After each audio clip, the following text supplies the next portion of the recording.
Here's a video about translating some simple sentences in Latin.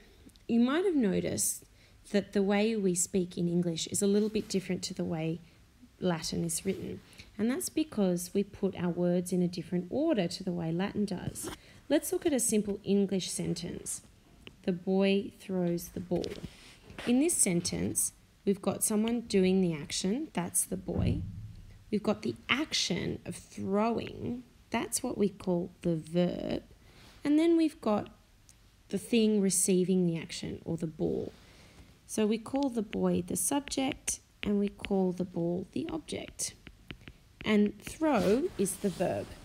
So notice how in English we tend to start with the subject of the sentence, we put the verb next, and then we put the object.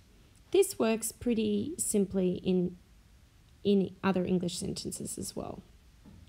However, in Latin, we don't have the same word order.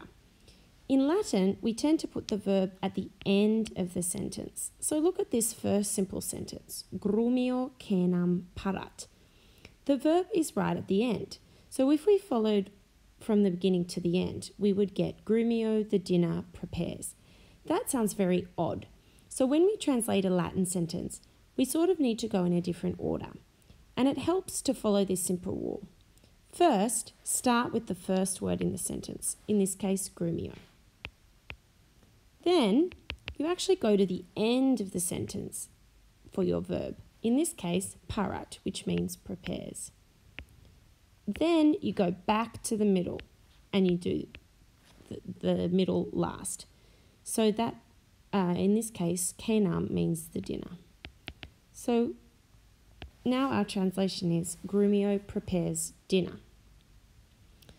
Let's do that for a second sentence. Start at the beginning, servus, which means the slave. Then go to the end for your verb, salutat, which means greets. And finally, we come back to the middle. Who does the slave greet? He greets Anchilam, the slave girl.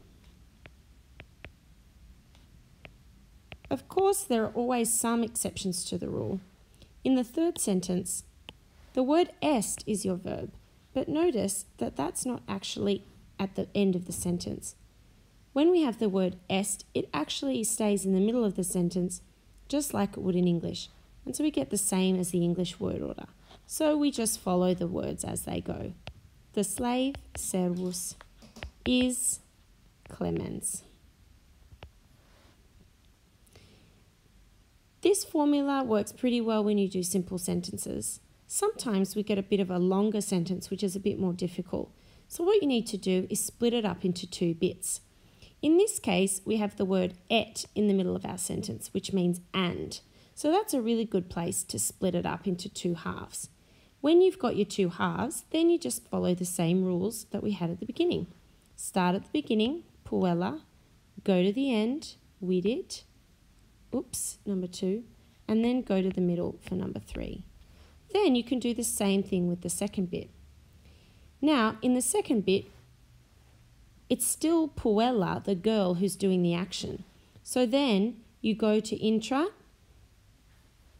we'll make that number 4, and then back to willam for number 5. So let's try and do that. Puella, the girl.